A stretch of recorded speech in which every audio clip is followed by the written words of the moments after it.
வந்த நேரத்துல பார்த்தா மான் கூட்டம் நிறைய. நல்ல பட்டை அடிச்சிட்டு வந்துட்டு எவ்வளவு பொய் பேசுறீங்க பாத்தீங்களா? பொய் பேசுறீங்க. சிவச்சின்ன மனிதர்கள் பொய் பேச மாட்டாங்க. நான் யார்கிட்ட இவ்வளவு நேரம் பேசுறதே கிடையாது தெரியுமா? ஏன் பேசுறீங்க அப்படின்னா வந்தவர் நம்ம இனத்தவர் ஒரு தவறும் செய்ய மாட்டாரு அப்படின்னு சொல்லி நினைச்சுதான் நான் வந்து பேசிட்டு இருக்கேன். அதை விட்டு பொம்பளை பிள்ளைகிட்ட இப்படி எல்லாம் போய் பேசாதீங்க. ரொம்ப பேர் வேட்டைக்கெல்லாம் போனவங்க பூரா வந்து வேட்டையாடிட்டு வந்திருக்காங்க. சரி புத்திய ஒத்தி வச்சுட்டு பொம்பளை பிள்ளைய பார்த்த உடனே வேற மாதிரி பேச ஆரம்பிச்சிடுறாங்க. நீங்க வேட்டைக்கு போய் சோதனையை பார்த்தவங்க நிறைய பேர் பார்த்திருக்கீங்க. நான் பார்த்தது இல்ல. அதுக்கு பிறகு இருக்கு அப்படின்னா நான் எங்க போய் பார்த்தேன். இங்க ஏன் வேலை வந்து காவல் வேலை இங்க விட்டு நான் எங்கேயுமே போக மாட்டேன். ஆனா நீங்க தான் எங்கே வந்து இங்க வந்திருக்கீங்க. சந்திர மகாராஜா கிட்ட காட்டுல போகும்போது பாக்குறாரு ஒரு பொண்ணு. சரி கங்கையை பார்த்த உடனே கட்டணும் இந்த பொண்ணு தான் கட்டணும். அழகு இப்படிப்பட்ட அழகா கட்டணும் உன்னை கல்யாணம் பண்ணிக்கிறேன்னு போய் நேரா போய் கேட்கிற அம்மா என்ன கல்யாணம் பண்ணிக்கிறியா அப்படின்னு போய் சந்திர மகாராஜா கங்கையிட்ட கேட்க. அப்புறம் கேட்ட உடனே அந்த பெண் என்ன சொல்லலாம்? சரி இப்படி சொல்லி இருக்கணும் இல்லட்டா பிடிக்கலைன்னு சொல்லலாம். அதை என்ன சொல்ல தெரியுமா? என்ன சொன்னாரு? உன்னை கல்யாணம் பண்ணிக்கிறேன்ற நிபந்தனை கொடுக்கிறேன். ஆமா நியாயம் தானே. ஒரு பெண்ணாவட்ட பிறகு என்ன நிபந்தனை இருக்கணும் அதெல்லாம் சொல்லுங்க. கல்யாணத்துக்கு முன்னாடியே சொல்லிட்டா பிரச்சனை இல்ல பாருங்க. என்ன நிபந்தனை தெரியுங்களா? என்ன? நான் என்ன செஞ்சாலும் எது செஞ்சாலும் ஏன் எதுக்குன்னு கேட்க கூடாது. நான் எங்கேனாலும் போவேன் எங்கேனாலும் வருவேன் எந்த நேரத்துல போனாலும் எந்த நேரத்துல. சரி இந்த பொம்பளை பிள்ளை அப்படி சொல்லுதே இது நம்மளுக்கு தேவையில்லைன்னு சொல்லி பேசாம போயிருக்க வேண்டியதானே சந்திர மகாராஜா எதுக்கு கேட்க சரின்னு சொன்னாரு? அப்படி இல்லங்க. என்னடா ஒரு பெண்ணுக்கு வந்து இவ்வளவு தூரம் ஆணவத்தோட பேசுறானே. ஆணவமா?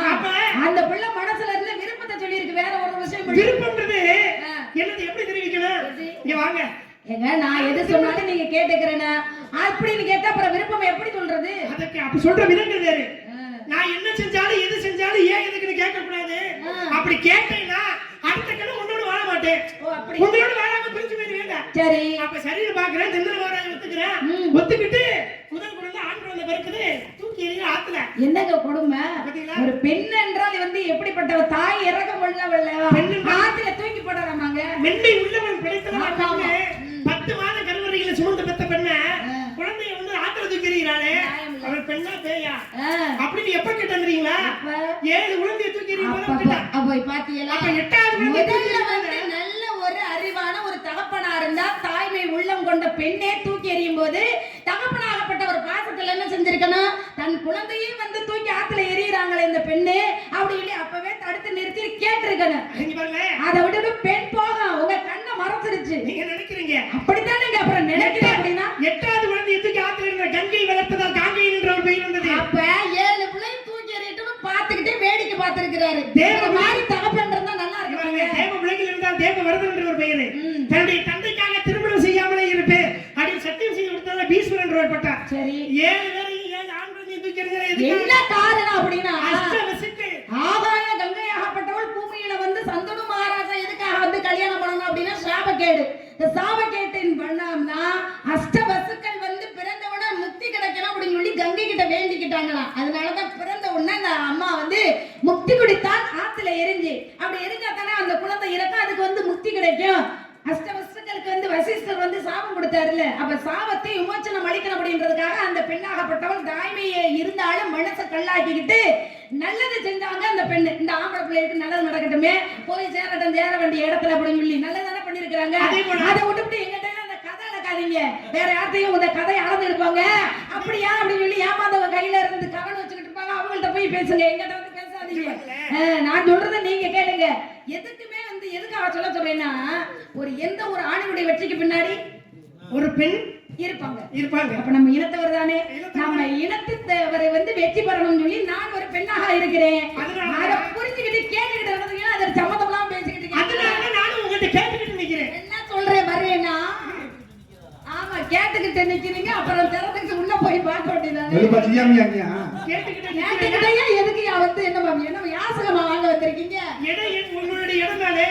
உங்களுடைய இடத்துல இங்க கேட்டலாம் இல்ல. அப்ப உள்ள போறதுக்கு என்ன செய்யணும்? மானாவாரி பயிருக்கு அதாவது வெள்ளாமைக்கு வேலையே கிடையல. அப்புறம் நீ கேட்டுக்கிட்டு நிக்கிறீங்க. எந்த கேட்டு இருக்குதுங்க? போற வழியில கேட்டது யாரு? உங்க அண்ணன் நின்னாருயா மணிமரசி அண்ணன் கேட்டது முதல்ல வந்து நின்னாரு. அதுக்காக கேட்டேன்னு சொன்னா அதுதாங்க கேட்டு போய் நின்னாருங்க. கொங்கு நாட்டில் சீமையிலே நானும் பொங்கி வந்த கண்ணியம்மா வெள்ளி வாழ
அவரோடு இறங்கி இருப்பதும் நன்று அப்படின்னு அகத்தின் அழகு முகத்தில் தெரியும். முகத்தை பார்த்தா பொய் சொல்றது மாதிரியே எனக்கு தெரியும். போயிட்டோம். முகத்தினுடைய அழகு பார்க்கும் பொழுது எங்க கண்ணாடியில தெரியும். அப்ப கண்ணாடியின் பின்னாடி தெரியும். கண்ணாடியின் அழகு பாத்தீங்களா? அழகு என்பது அழகு இருக்கிற இடத்துல ஆபத்து நிறைய இருக்கு. நீங்க நினைக்கிறீங்க அப்படி அழகுன்னு நினைச்சு நீங்க எதை நம்பி இந்த போயிருக்கீங்களா? அங்க நிறைய ஆபத்து இருக்கு. தன்னானே நானே தன்னானே நானே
நான் சொல்றது கேட்காம ஊர்ல உள்ளவங்க சொல்றதுதான் நீங்க இந்த இடத்துல நான் சொல்றதுதான் சட்டம்.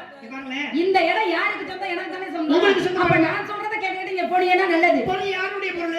யாருடைய பொருளே இல்ல வரலை சொல்லிட்டு பொருள் உங்களுக்குன்னா எங்க வந்து நிக்கிறது நான் சொல்றேன். அப்புறம் இல்லைன்னா அப்ப வராத சொல்றீங்களா? வராத ஒரு பொருளை தேடி அரசியல் வந்த ஒரு பொருளை வெள்ளைன்னு நான் சொல்லுவேனா? எங்க இருக்கிறதுனால நான் சொல்லிக்கிட்டு இருக்கேன். ரொம்ப உங்களுக்கு கிறுக்கு. ஆமாங்க, கிறுக்குதான் உண்மை. கிறுக்குன்னு ஆர்வம் இல்லாம எந்த ஒரு செயலை செஞ்சோம்னா ஆர்வமா இருந்துட்டா பரவாயில்ல. ஆர்வ கோளாறாப்புல இருக்கும் போதுல கோளாறு இல்லைன்னா வாழ்க்கையில என்னைக்குமே தாராளமா இருக்க முடியாது. அப்ப கோளாறு என்பது என்ன? எந்த கோளாறு இருக்கு இல்லையா? ஆளை வச்சுக்கிட்டு ஒண்ணும் பண்ண முடியாது. ஆறு இருக்குதா? ஆமா, ஒண்ணும் பண்றதுக்கு இல்ல. இந்த காலிலா ஓடோட முடவன் கண்டு கரையில்லா குழந்தைகளை வளைத்துக் கொண்டு சூழில்லா கொட்டியுமை தைத்த மார்க்கம் சொல்லி வைத்தவர்களை குறிப்பிட தொழுகணும் அப்படின்னு சொல்லுவாங்க. இந்த மாதிரி ஒவ்வொரு இடத்துக்கும் ஒவ்வொரு சிறப்பு இருக்குது. ஏன்னா நீங்க சொன்னீங்கல்ல, வேட்டைக்கு போய் சந்திர மகாராஜா அப்படி எல்லாம் வந்து பிரச்சனை உண்டாச்சு அப்படின்னு சொல்லி, இதே மாதிரி தாங்க தசரதன் வேட்டைக்கு போனாரு. வேட்டைக்கு போய் என்ன ஆச்சு? தவறான வேட்டையை ஆடினதுனால ஒரு முனிவருடைய சாபத்தை வாங்கினாரு. அப்ப வாங்குறதுனால என்ன பண்றது? சாபக்கேட்டுக்கு வாங்கினாரு. அப்படி ஒரு சாபத்தை வந்து வாங்கக்கூடாது. யயாதி மன்னன் வேட்டைக்கு போய் தேவயானையை பார்த்ததுனாலதான் அங்க ஒரு பிரச்சனை வந்துச்சு. கல்யாணம் முடிச்சதோட பிரச்சனை இருந்து இளமையில் வந்து செருக்குனால என்ன செஞ்சா, மறுபடியும் மன்னனுடைய மகளை வந்து கல்யாணம் முடிச்சதுனால இந்த இளமையில் இருக்கிறதுனால தானே உன்னுடைய செயலை நீ காட்டுற அப்படின்னு சொல்லி இந்த இளமையில நீ கிழவனா போகணும் அப்படின்னு சாபத்தை கொடுத்துட்டாருல. அதனாலதான் சுக்கராச்சாரியாராகப்பட்டவர் வந்து சாபத்தை கொடுத்தாரு. அப்படி சாபத்தை வாங்க கூடாதுங்க. வீரசேகர பாண்டியன் எங்க போனார் தெரியுமா? பன்றிமலைக்கு வேட்டையாட போனாரு. பன்றிமலைக்கு வேட்டையாட போனோமா எப்படி வந்து வேட்டையாடணும் அப்படின்ற நிலைமை தெரியாமல் கூட மன்னன் வேட்டைக்கு போனதுனாலதான் அந்த மன்னன் வந்து சாபக்கேட்டுக்கு உள்ளானாரு. என்ன பன்றிகள் எல்லாம் சேர்ந்து சாபத்தை கொடுத்துருச்சு. உன் வம்சமே கூன் வடிவா போப்படுதுன்னு சொல்லி பாண்டியனர்களை வந்து கூன் பாண்டி வம்சாவளி வந்துச்சு பாத்தீங்களா? எதன் காரணமாக? அந்த வேட்டைக்கு போய் பிரச்சனையினால சாபம் வாங்கினதுனால. இப்படி எல்லாம் சாபத்தை வாங்க கூடாது அப்படின்றதுக்காகத்தான் நான் இவ்வளவு பாடுபட்டு உங்கள்கிட்ட வந்து பக்குவமா எடுத்து சொல்லிக்கிட்டு இருக்கேன். அதை விட்டுப்பட்டு நீங்க இப்படி எல்லாம் வந்து பேசலாமாங்க? ஏன்னா உங்களுக்கு இதுக்கு முன்ன மானை பிடிச்சிருக்கீங்களா? மான்குட்டி ஒண்ணு இருக்கு, பரிசுல கொடுக்க. அப்ப ஏற்கனவே ஒரு மான் இருக்கு. ஆமா, எங்க மாடு பிடிக்கிறதே பெரிய விஷயம். ஏற்கனவே ஒரு மான் இருக்கு. இருக்கு இருக்கு. உள்ளத கொண்டு நல்லதா செய்யப்படும் சொல்லி ஒரு மான் இருக்குன்னா அதை வச்சுக்கிட்டு பேசாம வீட்டுல தூங்க வேண்டியதாங்க. எங்க அந்த மான் அதை விட்டுட்டு இன்னொரு மானுக்கு ஆசைப்படுறீங்க, இதெல்லாம் நியாயமாங்க? அந்த மான்குட்டியோட இந்த மான்குட்டி அருகில வச்சு பார்க்கணும். என்ன அந்த மானு அல்லாத மானு இந்த மானுன்னு சொல்லி அந்த மான் அழகு அழகுடைய மானு இந்த மானு இந்த மானையும் பக்கத்துல கொண்டு வச்சு பார்க்கணுமே நினைக்கிறீங்க. மனுஷன் என்ன மானு கூட்டத்தை வந்து பண்ண வச்ச இடத்த போறீங்க நீங்க நினைக்கிறீங்க. சின்ன வயசுல இந்த ரெண்டு மானும் ஒண்ணா தெரிஞ்சது. ஒரு விஷயம் தெரியுமா? மானு காட்டுல வாழ்ந்தா நல்லா இருக்குமா, வீட்டுல கொண்டாந்து அடைச்சு வச்சா நல்லா இருக்குமா? இந்த மான் வந்து அதாவது காட்டுல தெரியக்கூடிய மானு காட்டுல விட்டுல, இந்த மான் வந்து காட்டுல தெரிய மானு அப்படினாலே காட்டுல சுதந்திரமா வந்து விளையாடுனா தானே நல்லது. என்ன அதை விட்டுவிட்டு நீங்க வேட்டையாடிட்டு வந்து சொல்றீங்க. பாவ செயல்லாம் பண்ணக்கூடாதுங்க. என் பக்கத்துல இருந்தாதாங்க அதுக்கு வந்து நல்ல ஒரு என்னன்னு கேட்டீங்கன்னா ஒரு மன மகிழ்ச்சி, ஒரு இன்பம் எல்லாமே இந்த மான்குட்டிக்கு கிடைக்கணும். நீங்க தேடி வந்த மானுக்கு எத்தனை அறிவு இருக்கு? இவங்களே அறிவு எத்தனைங்க இருக்கு? என்னுடைய மானுக்கு 5 அறிவு படைத்த மிருகத்தை இப்படி எல்லாம் அடிமைப்படுத்தி கொண்டு போகணும்னு நினைக்கிறீங்களே, இதெல்லாம் நியாயமா? என்னுடைய மானு நான் என்ன செய்யறேனோ அதை தான் செய்யும். நான் நடந்தா நடக்கும், பாடுனா பாடும், பேசுனா பேசும். நான் என்ன உணவு சரி நான் சொல்றேன், நீங்க அப்படிதான் இருக்கு. அப்ப நடந்தா நடக்காம ஏன் ஓடி போச்சு? நீங்க இன்னைக்கு ஓடலங்க, இந்த இடத்துல தான் நிக்குதுன்னு கடவுளை நான் என்னதான் பண்றது? இந்த இடத்துல எப்படி நிக்குதுன்னு சொல்றேன். உங்களுக்கு வந்து நான் சொல்றது புரியுதா? தமிழ் தானே பேசுறேன். நானும் தமிழ் தானே வந்து பேசுறீங்க. நான் சொல்றது புரியுதா புரியலையா? நான் சொல்றது உங்களுக்கு புரியுதா இல்லையா? புரியாம நான் பதில் சொல்லிட்டு இருக்கேன். என் கண்ணை பாருங்க, மான்குட்டி தெரியும். கேட்கறவங்க கிடையாத கேப்பையில கூட நெய் வெடிதுன்னு சொல்லுவீங்க. என்னங்க என்ன நானும் வந்து கிளிப்பிள்ளைக்கு சொல்ற மாதிரி சொல்லிக்கிட்டு தேடிகள் கிடைக்கப்படும். நீங்க தட்டக்கூடிய இடத்துல தட்டணும். தவறா தட்டினா அப்புறம் வந்து கையை வெட்டி கொடுக்கிற நிலைமை வந்துடும். அதனால இங்க வரல, அதனால கட்டவரை வெட்டி கொடுத்தேன். யாரு தன்னுடைய ஏழைகளாகப்பட்டவன் ஒரு சாணிக்கு கொடுக்கணும் சொல்லி வெட்டி கொடுத்தானே, வெட்டி கொடுத்தான். அதனாலதான் மாணவன் வாய்த்தது வந்து ஏழைவனை போல என்ன குரு வாய்த்தது கஜனுக்கு அப்படின்வாங்க. ஏன் குரு கஜனுக்கு போய் வாய்க்கணும்னா ஒரு மனுஷன் இறந்த பின்னாடி பிழைத்து வர முடியுமா? ஆனா கஜன் என்ன செஞ்சான்னா 3 முறை இறந்து மறுபடியும் வந்து பிழைத்து வந்தான். குரு வந்து அப்படிப்பட்டவர். இறந்தவர்களை பிழைக்க வைக்கக்கூடிய தன்மை வந்து அவர்கிட்ட இருந்து சுக்கராச்சாரியர்கிட்ட அசுரகுல குலகுரு அல்லவா, அவர்கிட்ட மந்திரத்தை படிக்கிறதுனால வந்ததுனால அவனுக்கு குரு அப்படி வாய்த்ததுனால மீண்டும் வந்து உயிர் பெற்று வந்தான். கஜனுக்கு வாய்த்ததான். புத்திரன் வாய்த்தது அப்படின்னா சிறு தொண்டனுக்கு சீராளன் அப்படின்னுவாங்க. ஏன் புத்திரன் வந்து அவனுக்கு வாய்க்கணும்னா எந்த குழந்தையாவது ஒரு அடி அடிச்சாலும் இப்ப எதிர்த்து வந்து சண்டை போடுது தகப்பனையும் தாயும். ஆனா அந்த பிள்ளை என்ன செஞ்சுச்சுன்னா தாயை வந்து பிடித்து கொள்ள சொல்லி தகப்பனை தலையை வெட்ட சொல்லி அறுத்து கறி சமைச்சு முடிவருக்கு போட சொல்லிச்சான். அப்படி ஒரு பிள்ளைகளும் இருந்திருக்கு. தாயை சிறந்த கோவில் பிள்ளை தந்தை சொல்மிக்க. அதனாலதான் குழந்தை வாய்த்தது புத்திரன் வாய்த்தது சிறு தொண்டனுக்கு சீராளன் அப்படிவாங்க. தம்பி வாய்த்தது யாருக்கு? ராமனுக்கு. லட்சுமணனை போல இருக்கணும். 14 வருஷம் இரவு மாலை கண் விழித்து தூங்காம அண்ணனுக்கு பாதுகாப்பா போனல. இன்னைக்கு யாராவது அப்படி இருக்காங்க? பங்காளி சொத்துக்கு அபகரிக்கணும்னு சொல்லித்தான் பாண்டவர்களும் கௌரவர்களும் சண்டை போட்டே வந்து மாண்டு போனாங்க. ஆனா அதற்கு முன்னாடி இப்படித்தான் வந்து அண்ணன் தம்பி ஒற்றுமையா இருக்கணும் அப்படி சொல்லி வாழ்ந்ததுக்கு எடுத்துக்காட்டா இருந்தது யாரு? பரதன், லட்சுமணன், சத்ருகன். அதே லட்சுமணன் வந்து அண்ணன் மனைவியை பார்த்த உடனே எங்க பார்த்தான்? அண்ணனுடைய கால் பாதத்தை பார்க்க மிஞ்சிய பார்த்த உடனே ஆக அண்ணியருடையது அப்படின்னு காட்டுக்குள்ள போகும்பொழுது அண்ணனுடைய மனைவி தாய்க்கு சமம் அல்லவா? அப்படி இருக்கணும். தாய்க்கு சமம் அண்ணி அண்ணன் மனைவியுடைய மனைவி அம்மா போல. தம்பியுடைய மனைவி வந்து எப்படிப்பட்டவர்? குழந்தைக்கு சமம். அப்ப பாத்தியா சகோதரிக்கு சமம் அப்படின்னு சொல்லுவாங்க. அந்த மாதிரி எல்லாம் வந்து பாத்துட்டோம்னா பிரச்சனை என்பது வராது. ரொம்ப பேர் அப்படிதான் பாத்துட்டு தெரியுறீங்களா? தெரியாமதான் கேக்குறீங்க. எப்படிங்க உங்க பார்வையும் நல்லாவே இல்லையே. நீங்க நினைக்கிறீங்க குரு பார்த்தா கோடி தெரியாது, பாத்துட்டு தெரியுறாங்க அப்படின்றதுனால பட்டினிலா பொட்டு வச்சு பக்கடையா பேசிக்கிட்டு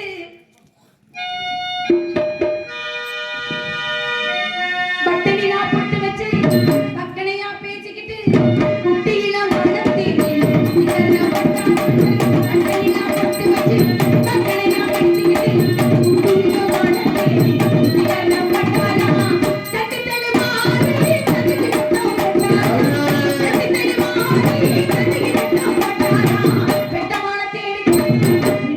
கேட்டுக்கிட்டு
சொன்னீங்களா இனிமேல் வந்தால் பத்திரமாக பிடித்து செல்வோம் வேறுகளே. என்னுடைய மானுடைய அங்க லட்சண அடையாளங்களை பேருக்கு சொல்றேன்.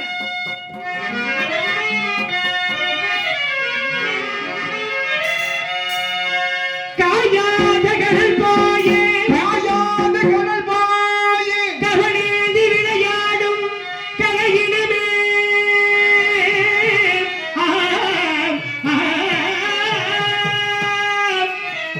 காயாத கடல் பாயே காயாத கடல் பாயே கவனேந்தி விளையாடும் கலையினமே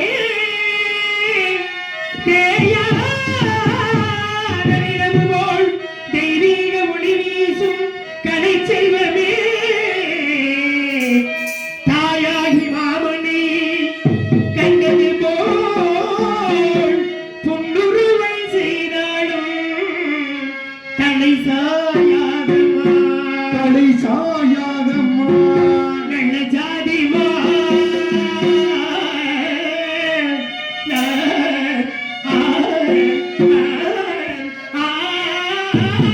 பாஜாதமா தலை சாயாதமா பாஜாதமா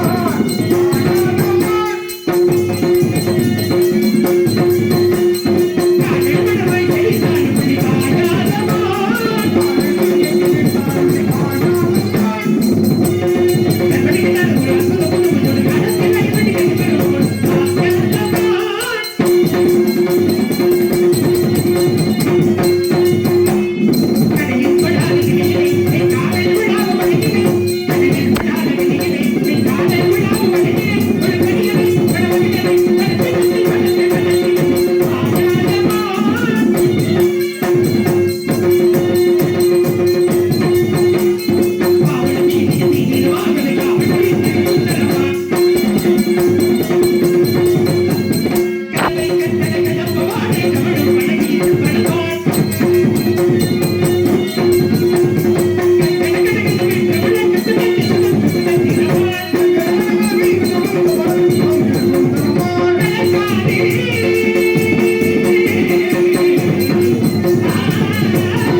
இது மானுடைய அடையாளமே இல்லை. வள்ளி, நான் தேடி வந்தது மானை அல்ல, அப்புறம் நான் தேடி வந்தது உன்னைத்தான். எதுக்கு நீங்க தேடி வரணும்? பாட்டு பாடவா, எதுக்கு? பார்த்து பேசவா, பேசக்கூடாது. பாடம் சொல்லவா, பருந்து செல்லவா, பாலில்லாவை போல வந்த பாவை அல்லவா, நீ பாடி தேடி ஓடி வந்த காலை அல்லவா, பாட்டு பாடவா பாட்டு கேட்கவா பாடம் சொல்லவா, பருந்து செல்லவா.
அண்ணே சிகாண்டி எங்க அண்ணனை காணுமே.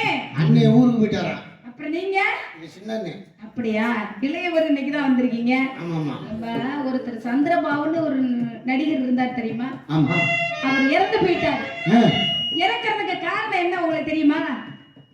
என்ன காரணம் தெரியாதா? மூச்சுன்னா சாக வேண்டியது. நம்மள கூட ஒரு நடிகர் நம்மள மாதிரி நடிக்கிறதுக்கு பிறந்துட்டாரே பூமியில.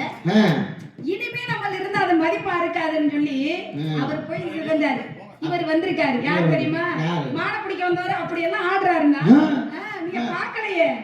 ஆத்தாடி இருந்தால் ஆத்தாடி ரப்பருக்கு போறது போறாங்க. முடியாது. சாமியை கூப்பிடுறாங்க.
வேடுவனாக வந்ததும் நானே உமக்கு வேண்டிய வரங்களை என்னிடம் கேட்டு தருகிறேன்.